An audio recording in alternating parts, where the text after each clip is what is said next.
This is the scene that played out as children begged for food amid the chaos, and it's getting dangerous. Israel has stepped up delivery of aid shipments over the past few days, but the UN warns it's not enough. It says between 500 and 600 trucks of aid are needed per day. With the situation in Gaza deteriorating, Israel says Hamas has no interest in reaching a ceasefire. Blake Sifton has more on Israeli Prime Minister Benjamin Netanyahu's comments. Blake. Just in the last few days, Hamas and Islamic Jihad have released videos of hostages they hold who are very emaciated. And in response to that, Netanyahu said that those videos show that Hamas has no intention to negotiate a hostage release deal and a ceasefire, and that the site, seeing those videos, has strengthened his will to eliminate Hamas.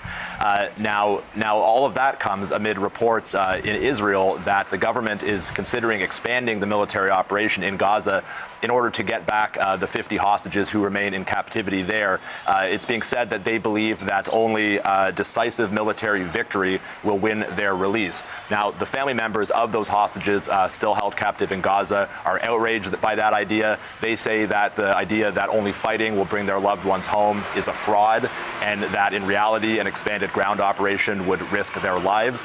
It is important to remember that throughout the 22 months of this war, only a handful of the Israeli hostages released from Gaza have been rescued by the Israeli military. The vast majority were released as a part of negotiated ceasefire deals. And we also understand that the Israelis have come to the conclusion that this international condemnation that they are facing over the starvation crisis in Gaza is emboldening Hamas and is making them less willing to make concessions at ceasefire negotiations.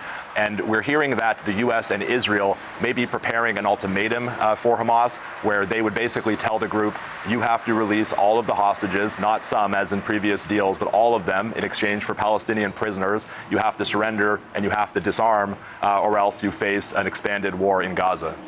Now, as that international condemnation continues, Hamas also says it will grant the Red Crescent access to the Israeli hostages if Israel opens permanent aid corridors. Walk us through that part of the story.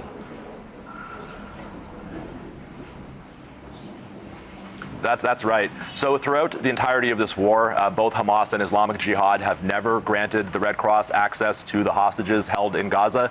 That's because they believe that if they did that, they would be tracked. The Israeli military would be able to locate those hostages and attempt to rescue them.